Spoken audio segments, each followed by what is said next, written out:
Segment 3 of the Flashback. It is our March Madness edition. We are deep into the brackets and deep into the losses and upsets, of course. If your bracket hasn't fallen apart yet, well, then you're not normal. I have pretty decent amount of teams left.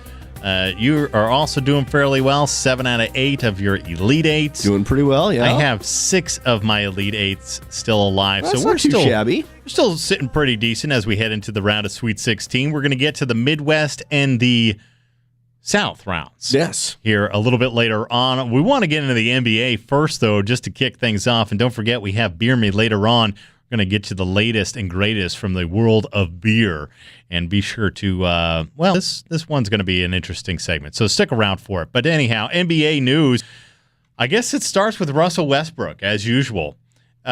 On Sunday night, apparently with about 5 minutes to go, he snatched what appeared to be his 10th rebound of the evening, and that would have been his 10th triple-double of the season. And the question for me is, if you have 10 or more triple-doubles, does that give you one quadruple-double?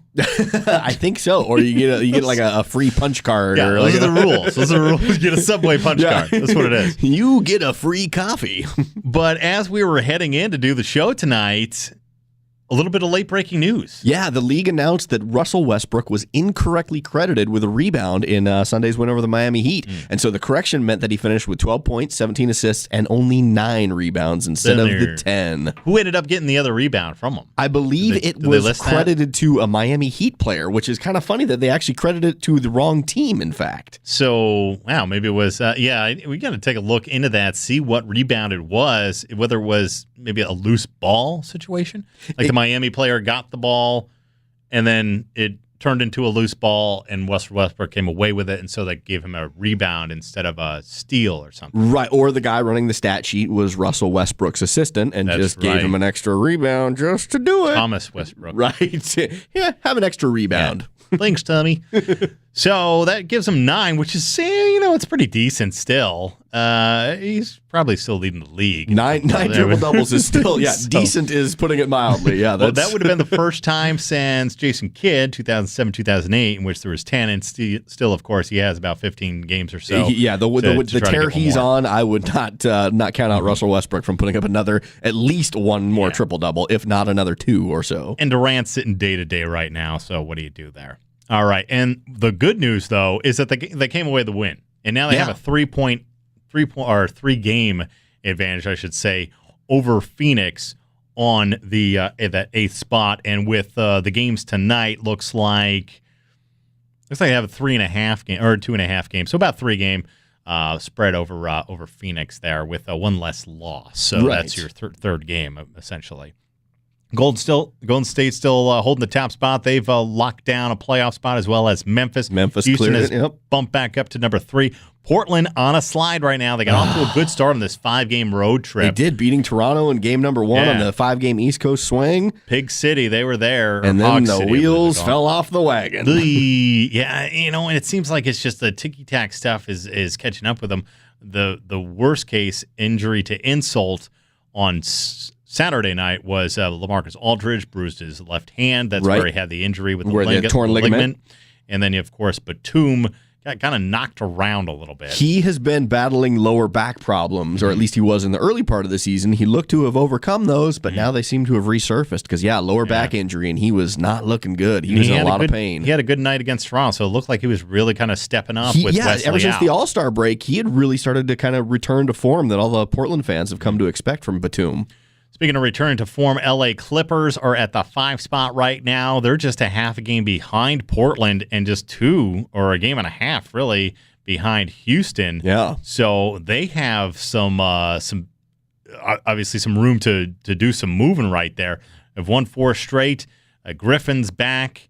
Things are looking pretty decent in LA right now. Yes, they are. For the Clippers. For the Clippers, right. Yeah. Glad that you clarified that because things are not looking that good for the Lakers. But Houston, Portland, Clippers, and then I don't know if you're going to get to it. I'm sure you were, but number 6, San Antonio. I still don't understand that. Man. It's so funny to me for all the people that counted them out early. It's like, do you know you're talking about the Spurs? I'm not counting them out. I'm just saying that It's getting really close. It's It's getting really close. San Antonio, they always dial it up a notch. Every time they get right before the playoffs and into the playoffs, you can never count out the Spurs. No, you can't count out the Spurs, but the thing is, like I'm saying, you put a coin up to that tire, you're seeing Washington's head, Average age 103. Yeah, they're getting older, but man, they come playoff time and say They what beat you Atlanta. want. And Popovich gets a lot of criticism for resting his players during the regular season, but you're seeing the benefits of that right now. We'll always love Greg Poppy. That's what Puffy Combs said, right? I think so, yeah. Big Papa. Yeah. Oh, that's what it was. He loves yeah. it when you call him Big Poppy. Yeah. Milwaukee, Boston, Atlanta. The Milwaukee and the Atlanta games were on the road, so they're actually doing pretty decent. Other than that, it's been a fairly light stretch, let's be honest. The loss that they had, the two losses, one was to the Knicks, which is very weird. Yeah, that was. And then Cleveland, which is understandable, who is very hot, and they took them into overtime. And they also took the Knicks in overtime, or the Knicks took them in overtime. Let's call it what it was. Yeah, but they blow out Boston, they blow out Milwaukee, they really blew out Atlanta, 19-point win there. Minnesota, and then Toronto, who's kind of been slumping a little bit. Chicago's having trouble. Denver, Sacramento, Phoenix. These are their wins lately. Sacramento, again, going back all the way to where they had a 4-game lapse there against L.A., Golden State, Utah, and Portland. 4 good teams. So I don't necessarily think that this is a San Antonio team that is building itself up for the playoffs. I think really they just stopped a slide against good teams and are now taking advantage of their schedule. I think that's, boy, I don't know. I disagree. I think you're right. They're beating the teams they're supposed to beat, but at the same time, they're the king of the hill. Until you knock them off, they're the king of the hill. And I've always looked at that where, you know what? They still have the same core team intact. They still have all their players. No one's really injured for San Antonio right now that I can think of. And I think they're ready to, they're hitting their stride just at the right time, like San Antonio always seems to do. And with roughly, again, 12 games or so to go for a majority of teams, they are 4.5 up from the 8th spot. So. Right. And then tack on another 2.5 to that. So they're pretty much a lock, unless something dramatically changes. They're in that 5-6 spot wherever they will. Well, and think of this: they're only 2 losses behind Houston, who's in the 3 spot. So realistically, another highly questionable team. Yeah, absolutely. But still, you've got Houston has 23 losses, and you have San Antonio currently with 25 losses. San Antonio, who's been flirting with that 8, 9, 7 spot for almost the entire year, is really just a small run away from being in the 3 spot in the NBA. It's going to be interesting in the West. And in the East, also Atlanta, Cleveland, Chicago, that's really the focal point there. Toronto may do something, but maybe. Other than that, I mean, you just have your top 4 in that league. Speaking of you have the top 4, well, let's get to the bottom 4 here. I just have a quick note. Do we have to? Carlisle, he says that his team is not playing hard all the time. Oh, for the Dallas Mavericks. Rick Carlisle is currently sitting in the 7th spot in the West. Yeah. Oh, excuse me. I keep thinking Indiana and Detroit whenever I think of Rick Carlisle. Well, he was with Indiana for quite a while. So excuse me. But yeah, Dallas, not playing hard all the time. You know, he's had the issues with Rondo. He's also had a lot of, I don't think Parsons has been exactly everything that they wanted. Although he has added a lot. Yeah. But that is an old team, too. It is. It's an old team trying to get some fusion. Like you said, talking about a lot of wear and tear on the tires. And Carlisle was irate. He was really angry with his team. He was saying something's wrong with the soul of his team. I mean, that's cutting to the quick there. That's getting down to, that's calling out their manhood, essentially. That's nitty and gritty. Yeah, saying that they frequently fail to compete at an acceptable level. That's pretty harsh criticism.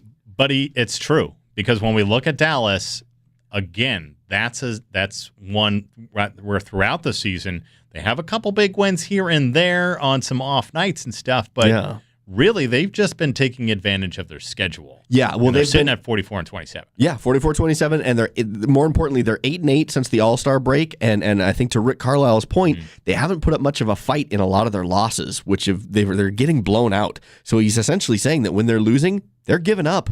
They're throwing in the towel. Only a 3.6 point differential average for them on the year, which isn't horribly bad. Houston's sitting at plus 3.2, Memphis in second place at 3.9. Golden State, though, I want to know, what is the record for highest point differential, average point differential in a season? Because Golden State's got to be knocking on the door with They've got to be getting close with the way they shoot the ball and the way they can just run people out of the gym. They've got to be getting close to it. Maybe some of those Celts teams back in the day with Red Auerbach, maybe that Chicago Bulls team of with Jordan and Pippen and 95, 96, 96, 97-ish, something like that. Yeah, when they had the 81 wins or what have you. So that's a huge margin. It is. Yeah, they're not just beating people, they're beating people up. But here's the thing, too. San Antonio actually has a pretty decent average as well, 4.7. So that's not bad. Sitting decent. The number 2 team in the West, as far as those numbers are concerned, is the Clippers, actually, who are in the 5th seed at 5.6. So maybe that, obviously, those numbers can kind of be a little misleading. People taking advantage of the lower level teams that they're taking on. Right. I can see that with the Clippers. When they get on a run, they can run people out of the gym when they get hot. So we talked about the Blazers, covered Rick Carlisle, his frustrations with Dallas, Russell Westbrook. He was going to be sitting back, relaxing, and thinking about just how good he is for a while there, but apparently he's not as good as he thought he was. Only 9 triple-doubles so far this season. Slacker.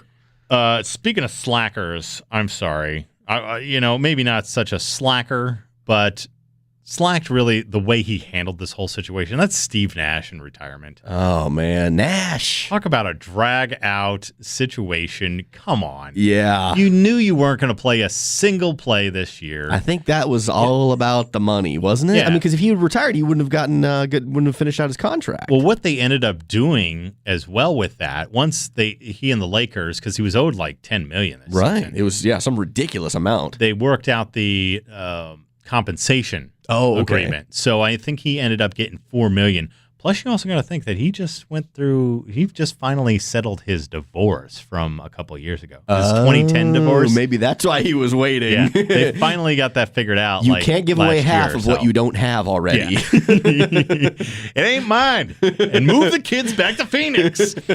So he's retiring, and Hall of Famer? I think so. I think so. Yeah. He overcame a lot of adversity. The supermodels, the perfect hair, the shortness. I was going to say the shortness and the fact that he was quick, but he wasn't the quickest guy. Mm-hmm. I think he did a lot agile with what he had. He was agile. That's a really good way to put it. He was like a cat. Yeah. But yeah, he really played above the level that he should have. He was good. And I think the other thing that you have to consider with Steve Nash is he made a lot of the players around him when he was on teams with Nowitzki and stuff like that. He made a lot of those guys better with his distribution and his assists and his court vision. He was able to make the players around him better, and I think there's something to be said for that for the Hall of Fame. Yeah, he was putting up John Stockton type numbers, getting the steals, also getting the contributing on the rebounds, getting close to what he had a few seasons of over 10 assists per game. Yeah, and could score as well. Yes, dangerous 3-point shooter. Mm-hmm. Yeah, really adept at distributing the ball, very comfortable shooting as well as giving it up to somebody else. Defense was not always his strongest suit, but he's not American. Yeah, that's the way it is. Yeah, he plays Canada defense. Is that what you're saying? This is Canadian style.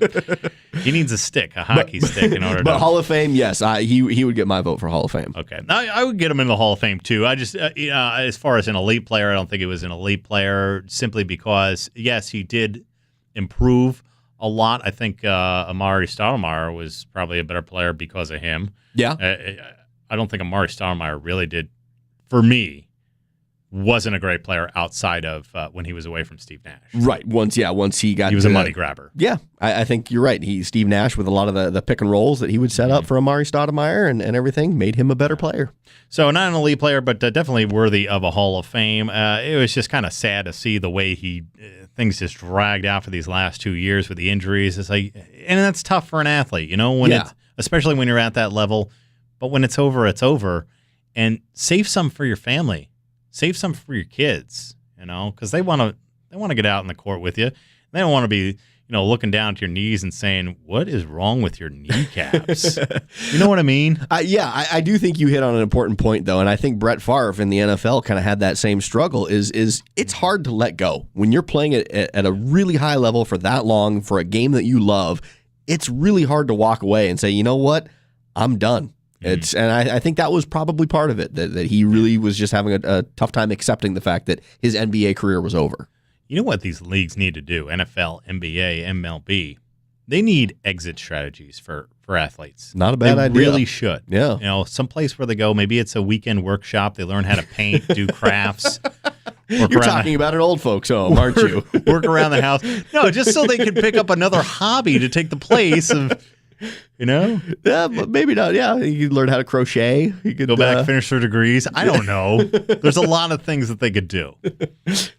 Because even vacationing gets tiring after a while. Yeah. If all you do, if your life is a vacation, then I'm sick and tired of being sick and tired. I'm tired of not doing anything. Yeah. They want to get out and motivate, but unfortunately, Well, you could do like Allen Iverson and go to the front office or ask to go to the front office. Maybe we'll see Nash and Iverson team up. There's just a lot of players out there. Some of them do great jobs doing the color commentary and all that stuff, but there's only so many of those jobs in the world. Exactly. Let's save some for other people who weren't already paid millions of dollars in their life. That's not an endorsement for anybody. All right, March Madness, let's get back into it. We have two more areas of the bracket that we want to hit. That's the Midwest and the South. Let's start with the South, where the South, when I put my bracket together, this is where I saw the most upsets. Yes. And this is where I think we ended up seeing the majority of the upsets. The first round had a lot of upsets. The downside of it was that of all the upsets that I picked, none of them, I was on the opposite side of all the upsets. So Duke, of course, Duke is Duke. They're still rolling. They're going to take on Utah. No problems with Robert Morris. No problems really with San Diego State. 19-point win there. Utah, another 5 seed. A lot of people had Stephen F. Austin. I looked at that. I said, there's no way this is happening. Yeah, Utah's too big. Too tall, too big. Yeah, Utah was, and we have the benefit of seeing a lot of Pac-12 games here too. And so we knew that Utah, they were the real deal, whereas a lot of other people were questioning them. And people may have questioned them too because maybe the loss to Oregon, not realizing how good Oregon was at that point in the season too. Coming back and the 2 losses to Oregon in the tournament as well as at the end of the season. So there were some question marks, which is understandable. But again, the size was the huge factor. Georgetown, Eastern Washington. This was one where I saw quite a few people thinking that Eastern Washington had a chance to it. Very good offensive scoring team. However, Georgetown's is still an old Big East gritty team. They are. Yeah. They're size and they are dirty down low. They're going to get you. They're going to shove you around. It's going to be a grinded out type of game. And as much as they have annoyed the crap out of me over the years, being a Syracuse fan, sure. in terms of being a Syracuse fan, and then when I do bet on them, then they lose. Right. Yeah. That was like the year they were a number 3 seed and lost in the first or second round or what have you. So I had a really tough time. So I'm like, I picked Eastern Washington, but to be honest with you, this Eastern Washington team, they just have too many foreign players on it. And that's not a dig on them. What the thing is that when you take in more of the European style and the Australian style players, a lot of times the Australians, they've got some tough players. Don't get me wrong. You have Baines there playing for San Antonio. He's a tough guy. He played at WSU too. He's going to throw some people around. He's going to pick up 4 fouls in about 5 minutes. But with Georgetown and Eastern Washington was just too much offense, and they don't play defense, really. So Georgetown took advantage of that. They end up getting the win. Congrats to them on that. But then they lose to Utah. I had Utah. Did you have Utah? I did have Utah, but I made the same mistake. I had Eastern Washington in the upset over Georgetown. Called it wrong. Yeah, it seemed like it was prime. Plus, Eastern Washington was kind of playing a home game. Yeah, being in Portland, and again, playing really well. Eastern Washington only had I think 7 or 8 losses on the season, and I saw that as being an upset, but it didn't happen. But I did have Utah beating Georgetown, so I did call that one right. UCLA, SMU, Utah moving on, I should say. Sorry, what was that? SMU, yeah. You took SMU? No, I had UCLA. Same here. I had UCLA. You know why? Because UCLA only wins when they're not supposed to. Yeah, and I think that was this actually isn't the Wooden days anymore. My thinking on that was leading up to the tournament, UCLA heard nothing but negative things about how they shouldn't be in, how they were lucky to get into the tournament, they should have been in the NIT. And I think when you ride a team that hard for a couple days, they hear all the negative criticism. For you. They play harder. They want to prove everybody wrong. And they want to prove that they belong. Controversial or not controversial, I'm sorry, you don't stick your hand up there and touch the ball because that's the sort of stuff that can happen. Yeah. We've seen some very weird officiating in this entire tournament. Maybe that's because a lot more games and that sort of stuff. Obviously, some folks who don't always have the top guys there, they're not full-time workers in terms of officiating and stuff. The things that have really gotten me on the officiating, there's the bad part with the basket there and the three-pointer for UCLA, but the loose ball fouls have been ridiculous. Very subjective, too, with officiating. Is you get one referee calling it one way and another referee in another game calling it completely different. It's a loose ball. All players involved have equal right to it. Absolutely. In 90% of loose balls, there should not be a foul called. Yeah. Either way. Yeah. And so that's been kind of disappointing. But, again, let the kids play. It's tournament time. UAB, that was the big, huge upset in that first round. Iowa State. I had Iowa State. I actually called that. I did pick that upset again. Going back to my grudge. I held a grudge against Iowa State from previous years. They've been disappointing sometimes. They have, and I've picked them to go very deep into the tournament, and they've had early exits, late and 90s. I don't forget. Talking about the late 90s? Yeah, late 90s, early 2000s. And so, I'll admit, I held it against them, and in this sense, it worked in my favor because they took an early exit out of the tournament. There you go. So I did call UAB on that one. And UAB is a solid team. This program has been around for 20 years. Yeah. 15 tournament appearances already. I love the way they play, though. Not too shabby. I love the way the way they get up and down the court. It's just amazing. Yeah. Fast break, run and gun basketball. And Alabama needs a basketball team, let's be honest. The state of Alabama, they don't have a basketball team. Not particularly, no. The Tide is not going to, sorry, that's our money. It's going to the football program. Yeah, they're a football school, without a doubt. No. So we had Iowa, of course. They beat Davidson. That was one where I thought Davidson could kind of tear it up of old. Maybe bring in the spirits of Curry to try to help carry them past Iowa. And Iowa, when we looked at the Big Ten, they had dropped so many opportunities when it came to non-conference. And their play against 50 to 100 RPI-ranked teams wasn't very good. Yeah. So, there was a lot of questions with Iowa coming in, and I made the same mistake you did. I had Davidson with that upset. Again, 7-10, not a huge upset, but I did have number 10 Davidson winning. But no, Iowa, to their credit, they showed up and they played hard. In fact, they played really, really well, and they that game wasn't particularly close. Was a blowout. That was a 31-point win. And then you had Gonzaga, though, the next night or 2 nights later, Iowa comes out there and then kind of really showed what type of team that they were. Right. Then Gonzaga blew the doors off them. So. All right, so Zags, UCLA, Utah, Duke. I have 3 of those teams still alive. I actually had UCLA losing to Iowa State in the next round, but of course, Iowa State wasn't even there. But UCLA gets that. Who do you have out of there? I have Duke and Gonzaga, and then Duke taking it all. That's exactly what I have. I have Duke, Gonzaga, and I have Duke coming out of there, and then I have Duke in the championship game against Kentucky. So. I will be rooting for Gonzaga, though. I hope they win.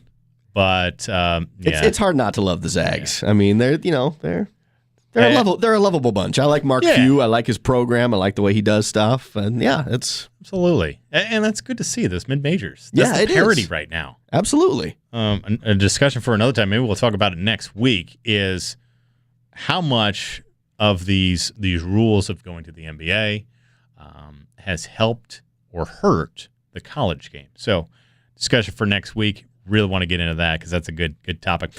Midwest, our final scenario here. I have yet to lose a game in the Midwest. Do you really? I am perfect. I am perfect in the Midwest. I'll be darned. Absolutely. That's all green right there. Man, all look green. At you. Yeah. I didn't see any surprises here, really. Valpo, some people maybe thought Valpo over Maryland. Nah. Yeah, no, I had Maryland there. The ones I've gotten wrong, I did pick the Fighting Bobby Hurley's. Yeah. I picked Buffalo. That was my 12-5 upset. Isn't that so interesting? Bobby Hurley ends up coaching Buffalo. Yeah. I watched the Leitner special. Did you watch the Leitner special? Yeah. The I Hate Christian Leitner? Yeah. Sure. He's from Buffalo, right? Oh, yeah. And then they had and then now he's coaching Buffalo. I just thought it was kind of one of those weird spins. Yeah. Okay. Yeah, every year there's a 5-12 upset. Everybody knows it, and so I did have to pick a 5-12, and that was the one I picked. I thought Buffalo could do it. They're a gritty team. Bobby Hurley has crafted them in his image, so I thought they were going to do it. But no, all credit to West Virginia. His image or Krzyzewski's image? Yeah, it could be in Krzyzewski's, but Hurley's continuing it on. So, and then I also did have Purdue beating Cincinnati, but Cincinnati, man, they showed up. They played really, really tough that game. If Purdue was playing somebody else, I may have picked them, but I just didn't see it against Cincinnati. They were one of those teings that had to fight a little bit harder at the end of the season just to make it into the tournament. So I think that's a fair statement. I thought they were in a better situation. Yeah. Other than that, I had no other reason other than that to pick one over the other, to be honest with you. And then, of course, as we all know, Kentucky is just running roughshod over everybody. They're the team to beat for sure. Oh, geez, yeah. Well, Hampton. What about Cincinnati stuck with them for about 25 minutes, 25, 30 minutes. Cincinnati had a really good game plan. I watched most of that game, and Cincinnati had a great game plan. They just couldn't execute it properly. They didn't have the shooters to be able to, they didn't have the offense to be able to keep up with Kentucky. They played fantastic defense, and they really suppressed a lot of Kentucky's second chance points, a lot of their ability to drive into the lane, but Cincinnati just could not keep up with them. Yeah. And the two interstate rival games. Oh, man, there were some fun ones there. First one, Butler, Notre Dame. That was a good one. Overtime. Yeah, that's a good way to do it. And Butler, of course, one of those mid-major teams, along with Gonzaga, building legacies now. They're extending it. Yeah, exactly. They're in the tournament every year, and not only are they in it, they're not just happy to be there. They're not happy unless they make the Sweet 16 or beyond. They're a fixture in the NCAA tournament now, which is fun to see. Big brother, little brother, Wichita State and Kansas. Wichita State, the Shackers, get the best of them. They did. I just didn't think Kansas was strong down the stretch. They have all sorts of issues going on. And they're then a young team. Ellis also had some kind of tic-tac injuries off and on the court type stuff. Well, and then Wichita State was looking really strong. They were. And then the other thing you have to add into that is, I don't know if you want to call it disrespect. More to prove. But yeah, more to prove, and that Kansas, the conventional thinking goes, Kansas will not play Wichita State in the regular season or the preseason, which is understandable. Which is, I don't hold that against them, but I think Wichita State uses that as motivation, saying, "Hey, you won't play us in preseason? Well, we're going to beat you in postseason." Yeah, there you go. And they have. They're 3-0 against Kansas over the years, I believe. If and the last one being in like 1981 or something like that. Okay, but they haven't had a problem with bigger brother Kansas. No. I think they just had a little bit more to prove. And again, Kansas is a very, very young team. A lot of freshmen and sophomores on that team, and they'll be back and they'll be better next year. But Wichita State, they were on a mission. So my final four: Kentucky, Wisconsin, Duke. I had Virginia. They've been knocked out. I think Michigan State's going to carry the throne on that. I think that's fair. Yeah, I've got Kentucky, Zona, Duke that are all still in. Then I, of course, like you, had Virginia. So then got a Kentucky-Duke final. What happened? I am still upset over that with Virginia. Come on. Yeah, all the pieces were in place. It just shouldn't happen. They didn't shoot well. Virginia just did not shoot well. Okay, so with Virginia not shooting well, they get knocked out, and the Michigan State Spartans will move on once again. We want to get into our final segment. It is Beer Me time. That's right. Do want to talk about next week, though. Remind me, we got to get into that discussion on the effects of the college game due to the NBA and early leaves and all that sort of stuff. One thing that we have in our segment for Beer Me, though, that was very interesting. Now that we're in March Madness, a lot of people getting to the bar, a lot of people maybe drinking a little bit more than they normally would. That's going to bring up the averages, right? So yeah, absolutely. Everybody wants to know, that's your team from here, that's your team from there, but how much beer does each state consume? A good point. It's a good fact to know. Who be drinking the most? Because that's how we have to test everything. You've got to, yeah. You got to compete against all the other states. Why not? Right. So the Thrillist.com, we like to get a lot of cool stories, especially around the consumption topics. They had an article, "Who Drinks the Most in the United States of Craft Beer? A Guide to Craft Beer Breweries Across America." The beer industry vet Jess LeBeau gives us his pick for the finest breweries in each state. But along with that, we wanted to take a look at the numbers for who consumes the most. This also includes D.C. as well, so we'll get that in there. Starts out alphabetically, and I saw Alabama at 30.2. Now, most of that is Pabst, I imagine. Very, very light beer. Sure. I will never forget the story of the child coming home after Alabama lost, asking Dad to borrow the car, and then Dad came out with a shotgun. I think he actually shot him. Oh, man. Or some gun, maybe a 30-06. I don't know, got him in the leg. Like, you never asked me to borrow the car. He had been drinking, obviously. He had? What? Yeah. Beer, football, and guns. The combination. You know, the actual state that finished the highest really surprised me. I wouldn't have guessed it. Yeah. I you know what? Is that Maine? No, it was not Maine. I think Maine have 34 gallons a year. By the way, this consumption total is the gallons per year per person. I believe per person. Yeah, we'll go with that. Sure. Yeah. Well, you think about it, a gallon, what? You're fitting maybe 10 beers into a gallon? Something like that? I don't know. 10, 15 beers into a gallon? But before you saw this list, did you have a guess as to which state it was going to be before you actually saw the results of the list? I kind of, I was leaning towards, I thought California, maybe Washington, Texas, that sort of stuff. See, I was leaning more towards, I was thinking Wisconsin. Oh, more Wisconsin. rural. You got a lot of beer history and heritage in Wisconsin. In there, Milwaukee. And then the other one I was thinking was Nevada, because Las Vegas. You have that party culture. Yeah. No, I mean, they were up there. Wisconsin and Nevada were both up there, but that was not the state that had the highest highest consumption. Another rural area, though. Oh, yeah. Where there's nothing else to do. Yes. Except for party, drink some beers, and then get naked and stupid in the forest. And I feel bad not knowing which the state was, because it's where all my family history comes from. And there's some really good microbrews in this state, too. But Montana. Actually, Montana, no, right? you're wait, incorrect. No, Montana is number 2. They're North 41 Dakota. North Dakota. Oh, jeez. North Dakota was number 1. I missed that. 45.8 gallons. I just saw 41 gallons for Montana. Yeah, I Montana assumed that was right up number there. No. And then the other one that was actually, Montana was, I believe, number 3, because number 2 was, this one surprised me, New Hampshire. New Hampshire with 43.9 Well, what gallons. else do you know New Hampshire for? Apparently nothing. Exactly. New Hampshire wasn't even a state when the country got started, right? Or no, it was Vermont. I'm sorry. New Hampshire, Vermont wasn't a state. It was a disputed territory between New Hampshire and New York. But anyhow, North Dakota, almost 46 gallons. Yeah, unbelievable. Like you said, there's not a lot to do in North Dakota but drink, apparently. Here's a surprising one. Ohio, only 30.1 gallons. And we're talking about a state where, there's Youngstown, there's Dayton. A lot of colleges. You'd think that would drive it up. I was just thinking about cities where there's, nothing else to do but drink. Cleveland, cities where there's reasons to drink.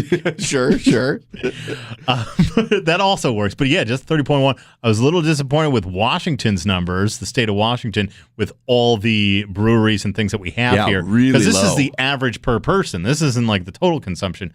But under 25 gallons per year for residents of Washington. Yeah, 24.8. That really surprised me, too, that it was that low.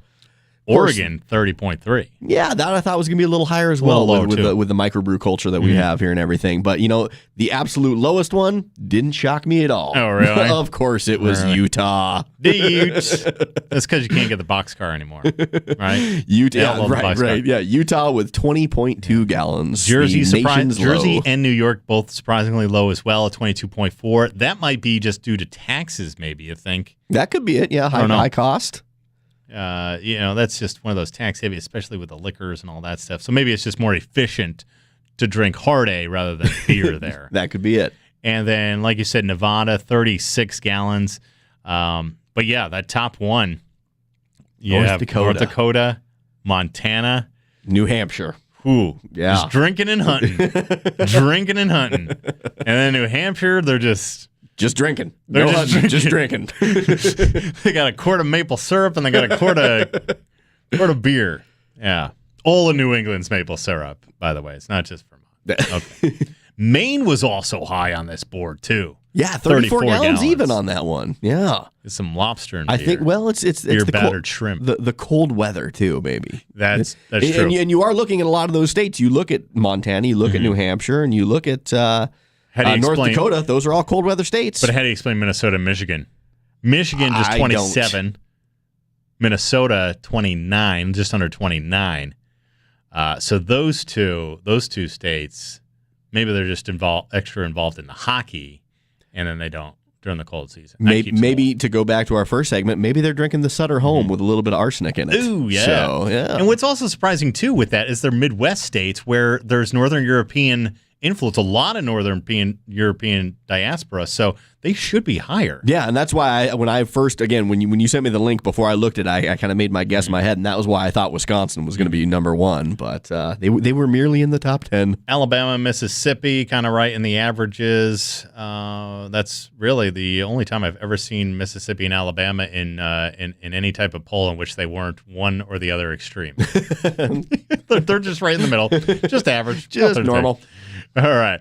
Well, that's going to wrap things up. We had a great talk about March Madness, and also check back on segment 1 as well. The Burger King Whopper Scented Cologne, that's coming out. I'm getting some of that. You're going to go to Japan and get you some cologne. I think my wife has a trip to Japan, so maybe she'll pick me up some in the duty-free store. I like it. You think duty-free will carry it? I sure hope so. Yeah, $41 a bottle. They better. That's pricey cologne to me. You want to smell like a Whopper, that better be duty-free. I typically use Axe cologne, so that Whopper stuff sounds really good to me. That sounds really nice. All right, that's it for me and Nate Dogg. Thanks for joining us on the Flashback. Next week, we return with some more of the March Madness as we get deeper into the tournament. We're going to be down to the Final Four, right? Indeed, yes. Ooh. This week pares it down. Very intense time. Also NBA notes, of course, NFL happenings, and Major League Baseball right around the corner, and Beer Me, of course, as well, too. So stick with us on that. That's going to be next week on the Flashback. Thanks for joining us. Have a great rest of the week, and we'll catch you next time.